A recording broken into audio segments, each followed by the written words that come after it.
Shalom, Shalom, and stuff. Souls but give no praise to Yahweh Hashem Al Shai. Double R's Apostle GMS and honesty, brothers doing the work in truth, more sincerity. This is just a quick one. Was obviously, Pastor was coming up, brothers were rehearsing. One of the brothers was reading this, something, what do you call it? It's, stuck out about, your loins girded, right? So this is Exodus 12 and 11. It says, and thus shall you eat it with your loins girded. Right, and then basically looked into what girding your loins is, etc., which I'm going to go through. I'll just finish the rest of the verses. Your shoes on your feet, your staff in your hand, and you shall eat it in haste. It is the Lord's Passover, right? And then as I'll go through in some of these scriptures and this article that I've got here about, girding your loins, the scripture breaks it down. It's supposed to be in haste. It's supposed to be, preparation for something, you're about to go do something. Right, that's why you'd gird your loins. Like not, it didn't say relax, relax your garments. It didn't say chill, right? So basically what I'm hinting at is the fact that the Lord's Passover isn't something, to party about. It ain't no chill session, right? But that's a topic on its own. I just want to get into this thing here about girding your loins, right? Because obviously you heard it, but this is the first time I really actually looked into it. Right, it says how to gird your loins from the art of manliness. Right, it basically shows a guy, he wears a thing, puts it down, blah blah blah, blah, and he girds your loins. I was like, oh, okay, calm. And it goes on to say basically it's you'd be going off to do hard labor and stuff. So basically what you do is hard labor as this man here is going to war, which is what these scriptures here are for.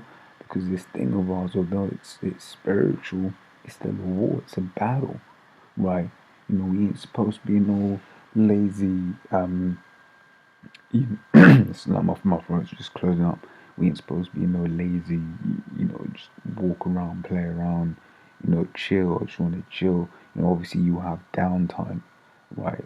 But we're supposed to be apt to teach, ready to teach. You're supposed to be, preparing for a spiritual battle, right? Because the times to come are going to be like times never before, as is referenced in the scriptures, right?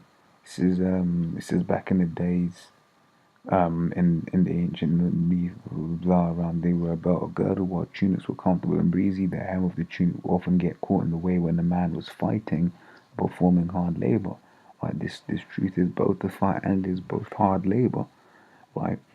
So when ancient Hebrew men had to battle the Philistines, the men would lift up the hem of their tunic and tuck it into their girdle or tighten the knot to keep it off the ground.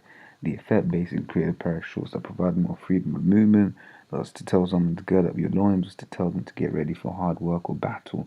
And as a point, to get ready for hard work or battle was the ancient way of saying man up. Right, so we're basically, scriptures talking, the way that Job 38 and 3 says, gird up now thy loins like a man, for I will demand of thee, and answer thou me. Right, scriptures say we got to, gird up our loins like a man and prepare for this, for the battle, prepare for all of the things that, that are to come. Right, be prepared, do this hard labor. Right, and be prepared for the spiritual war that is ahead, right? Right, and this is, just going to prove to you that it is a spiritual war, right? And a spiritual fight. 2 Corinthians 10 and 3 says, for though we walk in the flesh, we do not war after the flesh. For the weapons of our warfare are not carnal, right? So, we have weapons, but they're not carnal weapons, because carnal weaponry, the sword, that was Esau's blessing.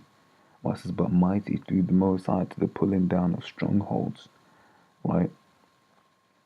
And then also I'll get Hebrews 4 and 12 says, for the word of the Most High is quick, because that's our weapon. Our weapon is the word of the Most High. We don't speak anything of our words, and we don't, we certainly have no weapons, in the carnal sense. We're not those guys. We're just prophets. It says, and sharper than any two-edged sword, piercing even to the dividing asunder of soul and spirit, and of joints and marrow, and is a discerner of the thoughts and the intents of the heart. So these scriptures cut, and you see that when people come to camp, especially the guys like Edomites, when they come up, and they come up with that whole proud Edomite thing. See, they see a bunch of niggas and say, yeah, let me show these niggas how much I know. And then you find out that these guys don't actually know jack shit, right?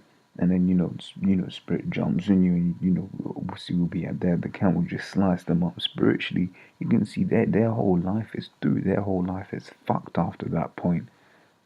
Right? Everything they thought they knew, they realize they don't know. And then at the end of it, they find out they're going into slavery. Right? Now, end of Ephesians 6:12 says, "For we wrestle not against flesh and blood, but against principalities, against powers, and against the rulers of the darkness of this world, against spiritual wickedness in high places." Once you get the elites of this world that be doing all manner of witchcraft, right? Be doing all manner of witchcraft against us. So it's a spiritual battle that we have to fight, right? So if we wrestle not against flesh and blood, so like I said, it's not a carnal fight we're fighting. Right, we fighting against principalities, powers, basically wickedness, spirits, demons. Right, it says, "Wherefore take unto you the whole armor of the Most High, that ye may be able to withstand in the evil day, and having done all, to stand." Right, so the armor of the Most High, that's these scriptures. So these scriptures are both a weapon, and they're both offensive and defensive. Because Satan will fuck with you when you're in this truth, but what would you gotta do? You gotta do the same thing Yahushua did when Satan was fucking with him, and that was stay in these scriptures.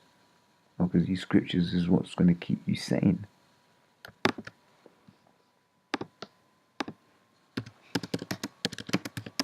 It says Isaiah 33:6 says, "And wisdom and knowledge shall be the stability of thy times, and strength of salvation. The fear of Yahweh is his treasure." Right? Wisdom and knowledge, because in those times when you see no food, what are you going to remember? You're going to remember what the scriptures say in Isaiah 65:13, "My servant shall eat." Now, when you see, all manner of death around you, you're going to remember that that's prophesied throughout all the scriptures, right? And that's going to strengthen you, man, because you're going to say, hey, the Lord said it was going to happen, and the Lord also said he's going to save, right? And that's going to build you up in the faith, say, hey, then, Lord will have mercy for whatever situation you find yourself in, right? It says,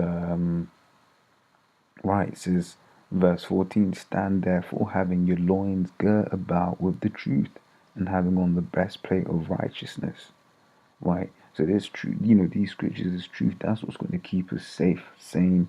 Obviously, whilst we, tackle the demons on this, on this part of the journey, and especially during that time of Jacob's trouble when, Esau's coming down on us hard. But yeah, like I said, I just wanted to share that with you. Because like I said, up until that point when I looked at it, I didn't, you hear something and this is, first time I've seen a visual representation of what it, what it looked like, what it, what it really meant, right? So, yeah, with that, Lord's will, you were edified. I'm gonna say Shalom.